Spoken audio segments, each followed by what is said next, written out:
Oke, soal nomor 18. Disajikan grafik diagram tekanan dan suhu, peserta didik dapat menentukan daerah perubahan titik beku, titik didih, atau tekanan uap larutan. Nah, kita cek ya soalnya. Ini ada grafik P dan T ya. Nah, di mana ya? Anggaplah yang ini adalah sumbu X ya, dimana kalau di garis bilangan semakin ke kanan, berarti angkanya semakin positif, semakin tinggi. Nah, berarti yang paling ke kanan nih, yang ini, yang 3 ini berkaitan sama titik didih. Sedangkan yang 3 sebelah sini ini berkaitan sama titik beku, karena suhunya berarti lebih rendah. Karena yang sumbu X ini adalah suhu. Sumbu Y-nya ini adalah tekanan. Gitu. Nah, di mana di sini ada bagian padat, ini cair, ini gas.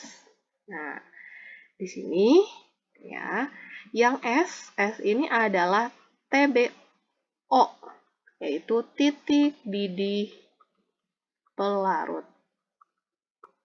Nilai S ini kalau kita tarik ke atas, ini kan sejajar sama R, berarti S ini sama dengan R, yaitu TBO. Sedangkan yang C sama dengan D, ini adalah TB larutan. Larutan apa? Larutan non-elektrolit.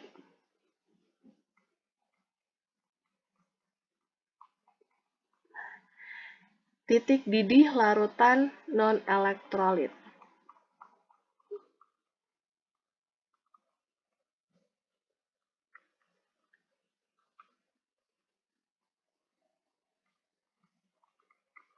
Terus, untuk yang M sama dengan N, ini adalah titik didih larutan elektrolit. Nah, sedangkan untuk yang sebelah sini berarti berkaitan sama titik beku, yang P-nya itu sama dengan nilai T. Ya, ini kan sejajar nih. Ini adalah TFO. Berarti titik beku pelarut.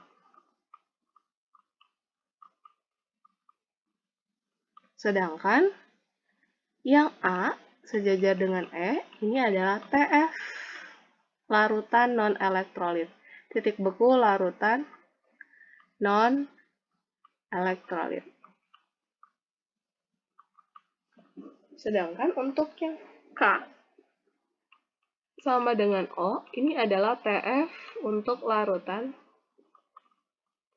elektrolit. Nah, terus ya, untuk perubahan titik didih, yaitu kenaikan titik didih di delta TB, kenaikan titik didih, dari mana sampai mana titiknya? Delta TB kenaikan titik didih ya.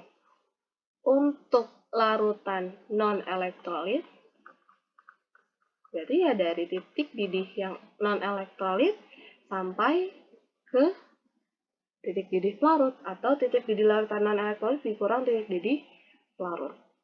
Ya, berarti TB non-elektrolit dikurang TBO. Atau TB non-elektrolit berarti yang tadi yang D atau yang C dikurang S. Atau C dikurang R. Sedangkan untuk delta TB yang elektrolit berarti dari N dikurang S atau M dikurang R. Sedangkan untuk delta TF, titik penurunan titik beku,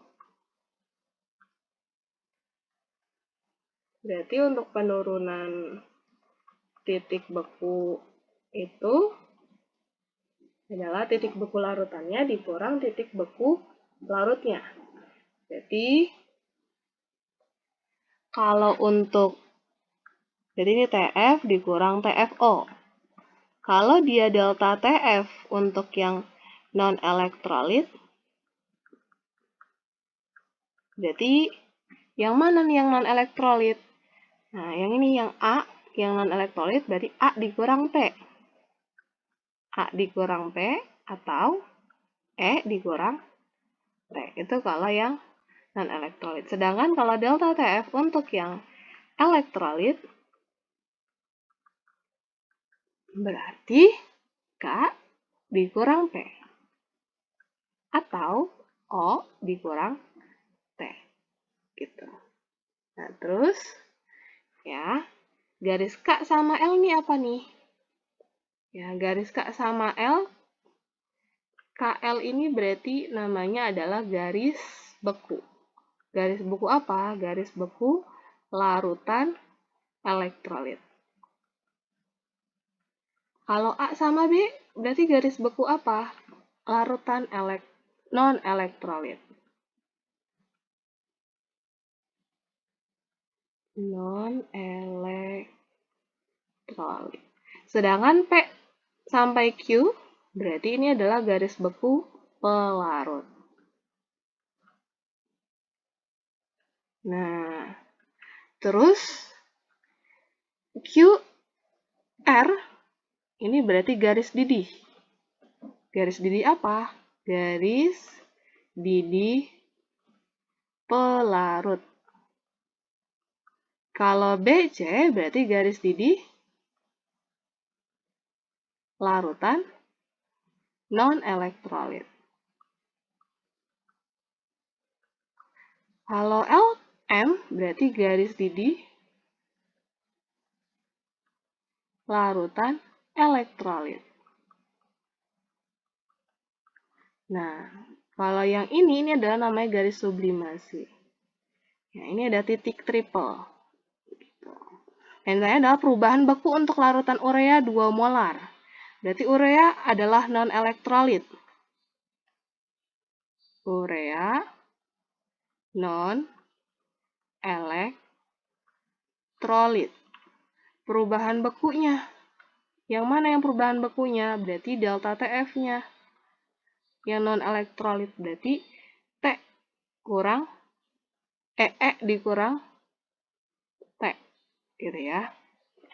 Atau A dikurang T. Berarti yang mana nih jawabannya nih? Ya.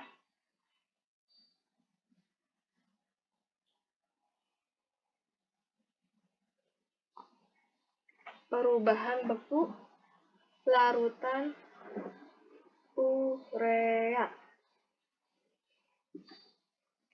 Berarti kalau Q sampai R itu kan berarti apa nih? Oh, perubahan beku ya. Berarti garis beku untuk larutan urea. Berarti A sampai B. Jadi jawabannya adalah yang E. Gitu ya. Kalau P sama Q tadi adalah garis beku pelarut.